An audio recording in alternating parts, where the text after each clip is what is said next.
আমরা অনেক দিন থেকে নির্যাতনের শিকার। এই নিকপুর থেকে আপনি সারাইগাছি চলে, সারাইগাছি আমরা ক্যাম্প করি, ওখানে থাকি। সারাইগাছিতে আমাদের একটা হেডকোয়ার্টারের ব্যবস্থা করা হোক। উনি বললেন যে শাহগের জমি দেখছি তো, ওই জন্য তোর চোখ পড়ছে ওটি না। আপনিও তো দেখছেন এটি হিন্দুদের জমি, আপনার চোখ পড়ছে হিন্দুদের উপর। তো ডাক্তার সাহেব সত্যিকার অর্থে আমাদের রাজনীতি গুরু, কিন্তু ওনাদের মনের ভিতরে একটা বিরাট আশা আছে যে আমরা ক্ষমতা পালি আমাদের শেষ। আমি ব্যক্তিগত আক্রমণ করব না, দলীয় ভাবে দুই একটা কথা বলি। একবার আনারুল প্রতিদ্বন্দ্বিতা করলো, আমিও ভাইস চেয়ারম্যান প্রতিদ্বন্দ্বিতা করেছিলাম মিরপুরে।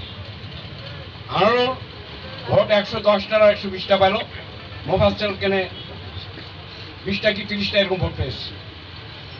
আমি ভাইস চেয়ারম্যান দাঁড়ালাম, আমার সাথে কন্টেস্ট করলো মজিদ, তারপরে এই যে মরাকাটার কালাম, অপরিচিত এক ব্যক্তি তাইজুলের ভাই ইব্রাহিম। আমি চিনি না, আমার সংগঠনও চেনে না, আওয়ামী লীগের লোকও চেনে না, যারা ভোট দিচ্ছে তারাও চেনে না। আমি আশ্চর্য হয়ে গেলাম, বিশাল 90টা ভোট পাই কি করে? আমি পেলাম 45টা। অবাক ব্যাপার। কিছুক্ষণ পর তেওবালি আমাকে ডেকে বলছে, এই তোর রাজনীতি করা কত বছর হলো? কেন ভাই? পয়সার খেলা চলছে, রাজ চলছে, জানছি না? নেই, বর্তমানে আওয়ামী লীগ সংগঠন এমনই এক সংগঠন, পয়সা দিয়ে বিক্রি হয় না। যদি পয়সা দিয়ে বিক্রি হয়, তারা আমার দেশ বিক্রি হয়ে যাবে, আমি বিশ্বাসই করি। তো বলছে যে দেখতে হবে রেজাল্ট। ঠিকই তাই, রেজাল্ট দেখা গেল। ইব্রাহিম পেল 90টা, আমি পেলাম 45টা। আমি এবার নির্বাচন করার ইচ্ছা করেছিলাম। ওই কথা যখন আমার মনে পড়লো যে মানুষ তো সারা বেঈমান নিওয়ারাম হয়ে গেছে, তার কারণে আমার মতন একজন ব্যক্তিগত লোককে, পরিচিত লোককে ভোট না দিয়ে অপরিচিত একজন ব্যক্তিকে ভোট দিয়ে দিল, আমি আশ্চর্য হয়ে গেলাম। তাহলে তো জনগণ ওদিকে চলে যাবে পয়সার বিনিময়ে। সত্যিকার অর্থে আমি আপনাদের প্রতি অনুরোধ করব যে পয়সা দিয়ে নিজের ইমানকে বিক্রি করবেন না। কারণ এই মুর্শেদ, আমরা নওগাঁতে ভোট করেছি, মুর্শেদ ফেল করেছিল।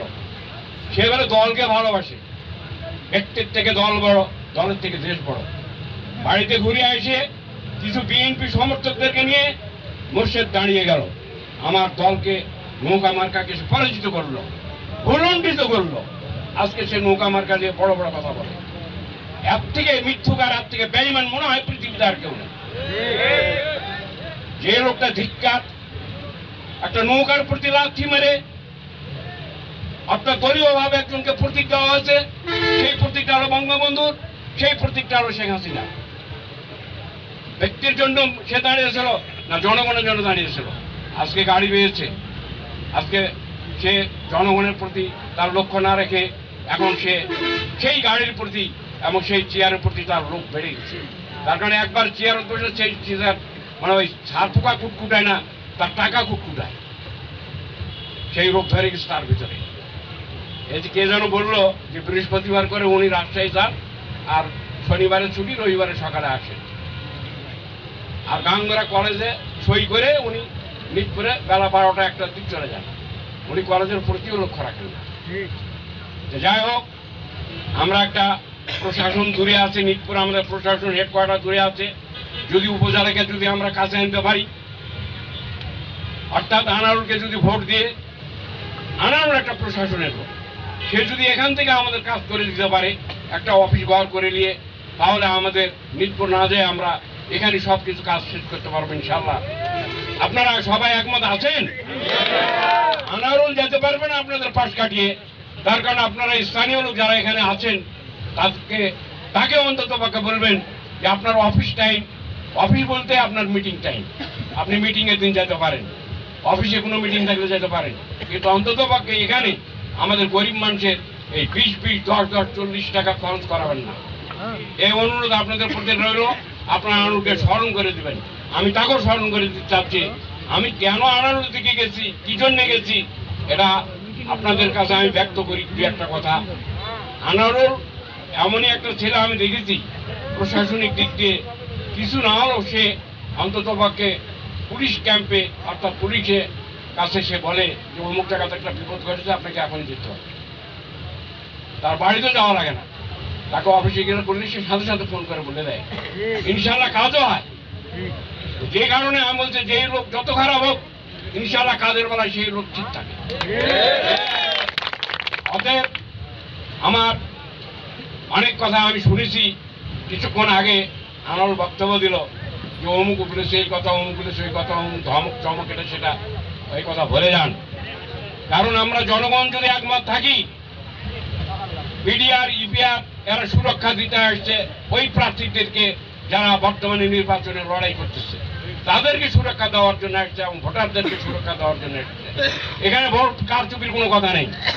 মোফাজ্জলও ভোট করবে, মুর্শিদও ভোট করবে, আনারুলও করবে, বর্তমানে একটা ঘোড়ার চড়া পার্টি হাতির চড়ে দিয়ে সেও ভোট করে। সবার জন্য সমান অধিকার থাকবে। যদি কোনো রকমের কারচুপি বা কোনো রকমের ভয়ভীতি দেখিয়ে কোনো কাজ করা হয়, তাহলে আপনারা জেনে রাখবেন যারা যে পদে আছে এই পদ ভবিষ্যতে আর থাকবে না। আমি আমাদের মাননীয় খাদ্যমন্ত্রী বাবু সাধন মজুমদার প্রতি অনুরোধ রাখবো, বিশেষ করে এই পোরশা উপজেলা নির্বাচনটা যাতে সুষ্ঠু হয় এবং সুষ্ঠু করার জন্য তিনি আশা ব্যক্ত করি যে উনি তাগিদ দেবে যে পোরশা উপজেলাতে একটা উপহার দিতে হবে। 3 জনে আমাদের দলের লোক, 4 জনে আমার দলের লোক, যেন ভোট যেন এখানে নিরপেক্ষ হয়। তারপরে আমি আশাবাদ ব্যক্ত করি ঐক্য সবাই আপনাদের কাছে আমি উন্মুক্ত ভাবে কথা বলছি, ইনশাআল্লাহ আগামীতে নির্দ্বিধায় সুষ্ঠু ভোট হবে বলে আমি আশা রাখি। কেননা আমরা বাবু সাধন মজুমদারের ভোট নিরপেক্ষ দৃষ্টিতে ভোট করেছি এবং সদল বলে আমরা ভোট করেছি। তাকে 1,40,000 ভোট দিয়ে আমরা জয়যুক্ত করে